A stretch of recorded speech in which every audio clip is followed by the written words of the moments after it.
السلام عليكم. اليوم شيواتنا ديال الفاسيه ان شاء الله غادي تقدم لكم واحد طويجن، ماشي طويجن ولكن واحد الشهيوه ديال العدس.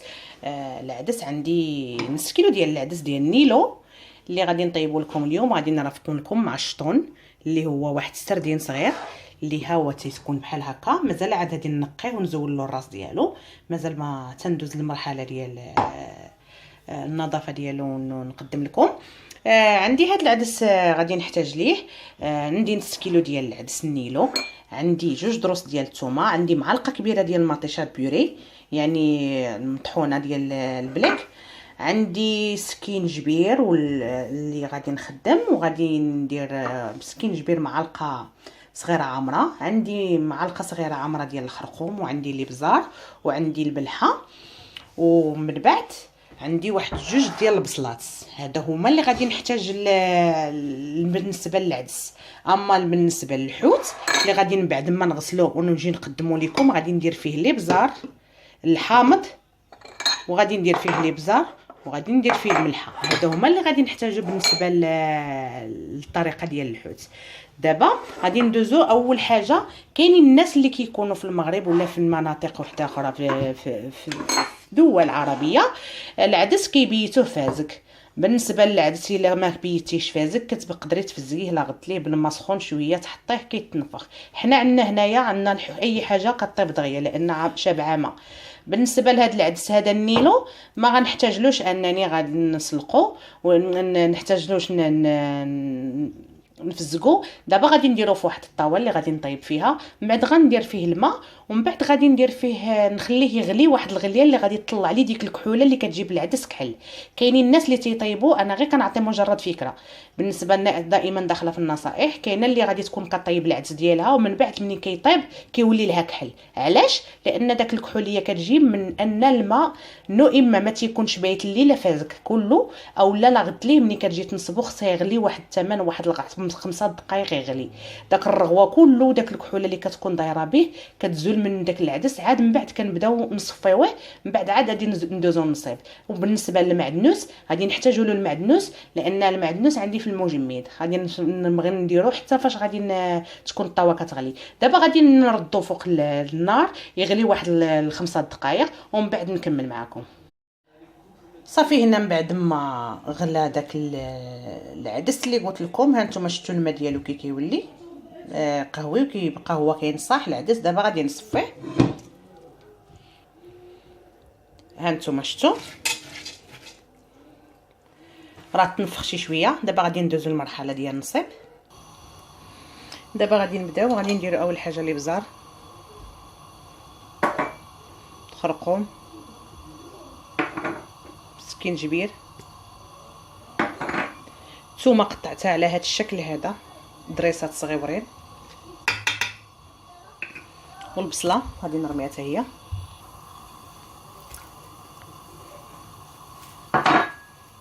الملحه، نحرك هذا الشيء كامل. غادي نضيف الزيت، وغادي نضيف الماء. الماء القياس اللي غادي يطيب لكم فيه العدس اللي دايرينه نتوما، القياس ديالو ما نقول لكمش انا شحال دايره، وانما دابا انا راني خويت واحد نص لتر ديال الماء. وحتى العدس ملي كيتنفخ ليا ما كنديرش كامل، تقريبا واحد الرابعه اللي درت ديال العدس هي اللي درتها. دابا ها هو دا غادي يهز لي الغليه، عاد نرمي له المعدنوس. غادي نزيد حتى مطيشه بيوري،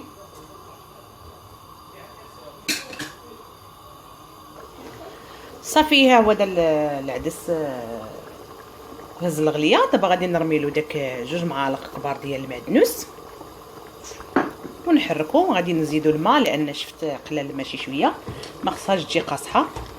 دابا ها هي كل ما غلات كتشرب. كاين اللي كيسد عليها الكوكوط، كاين اللي ما كيسدش عليها.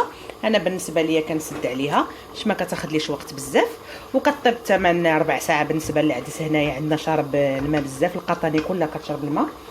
دابا غادي نزيد واحد 8 عاوتاني واحد نص لتر ولا 4 لتر ديال الماء، وغادي نسد عليها ومن بعد غادي تطيب ونتلاقاو. دابا ان شاء الله غادي نمشيو نشوفوا الشطون اللي نوع من الحوت اللي غادي نصوب له العطريه ديالو. صافي هنا الشطون ديالي راني نقيتو، ها هو هذا نقيتو على بحال الشكل ديال السردين، كتزولوا له الراس والكرش ديالو، ها نتوما كيف كتشوفوا بحال هكذا شتي. دابا غادي ندوزو غادي نضيف الحامض،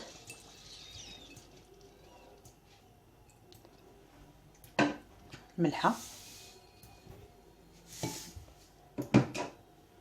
غادي نضيف الابزار،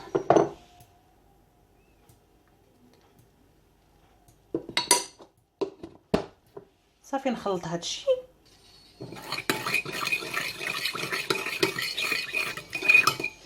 واللي بغا يدير له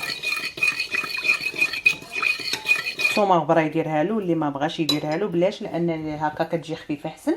دابا غادي نخبط ونخوي هاد السردين هذا هنا،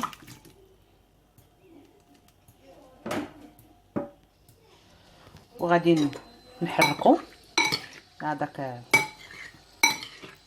لاصوص تسرب فيه. من بعد غادي نوجد له تنقليه غير بالسميده، يعني ماشي السميده نقول لكم السميده اللي كنديروا بها الحرشه، وانما الفينو اللي كنعجنوا به الخبز، ما كنديرلوش الدقيق. دابا داك الملحه كافيه اللي درت له وداك الابزار، دابا غادي نخليه هكا غادي يشرب مزيان واحد. دابا غادي نوجد له العطريه باش تبقى فيه ديك لاصوص، قابطه داك الحامض وقابطه ديك الملحه. دابا غادي نمرمدو في السميده، يعني هي الفينول السميده رقيقه، القمح الصلب. من بعد غادي نديه مباشره للفريتوز، واللي بغى يقليه في المقله يقليه، وانا كيعجبني التقله في الفريتوز، يعني انها كاين اللي ما عندوش الفريتوز حتى هو حتى العافيه، هي خصو العافيه مجهده بزاف. العافيه المقله تكون شي شويه مغرقه بالزيت، ما تكونش غير شويه. ومن بعد فاش كترميو ديك الحفنه لانه تيتلصق، فاش كترميو كتوسعوا ما بين يديكم. صافي انا يمكن نقليه في الفريتوز، يمكن نقليه في هذا، ولكن كنفضل نقليه في الفريتوز كتجيني سهله. صافي ومن بعد غادي نلتحق بكم مع الشكل النهائي اللي غادي نكون حضرت هذا النهار.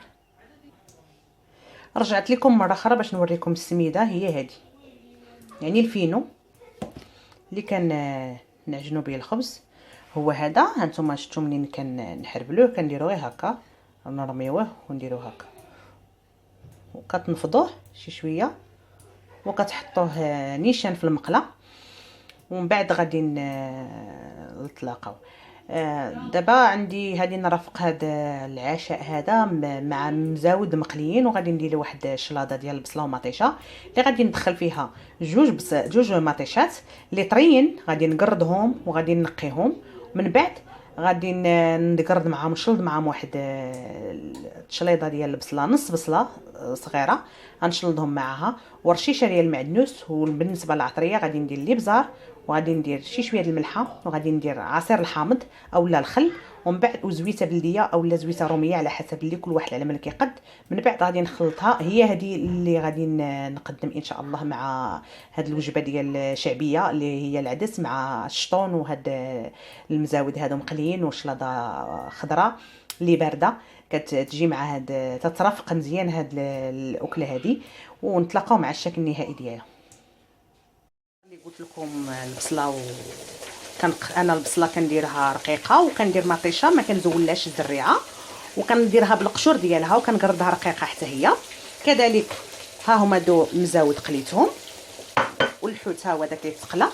بغيت نوريكم كيفاش كيتقلى، هانتوما في الفريتوز كيجي مزيان. ها هو دا حتى كيولي لنا في هذا اللون هذا. صافي هذا هو الشكل النهائي ديال الماكله اللي وجدت الان ليا. بالنسبه للشطون ها هو دا شفتوه كي جا. بالنسبه للشلاضه هاني درت لها العطريه ديالها وقوامها. بالنسبه للعدس ها هو هذا الشكل النهائي ديالو، كنرافقوا مع المزاود مقليين، وكذلك كنرافقوا مع هذا الزيتون الحامض المشقوق اللي كنستعملوه في الدجاج المدغمر اللي كنبغيو نديروه فوق الخضره. لهذا كنتمنى يعجبكم وتشاركوني على القناه ديالي شيواتنا ديال فاسيه.